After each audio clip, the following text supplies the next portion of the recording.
我这个角色呢，其实他是一个大学工读生，但其实他的思想还蛮开放的。至于为什么开放呢？看下去就知道，看到之后就会知道。那其实他也是一个，因为他其实来劳体模是被逼着来的，所以其实他心里有非常多的抗拒，然后他其实一心想要玩，一心想要偷懒，一心想要逃跑。唔用呀，你家下去健康癌啊？无啦，眼枪一次都奇怪，因为对楼梯们有兴趣，眼迄根本就走人是时间呢。周伯成，咱唔迄年纪，迄乃太好同好，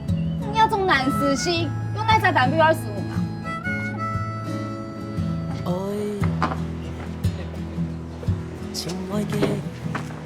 现在这个社会其实蛮多，就是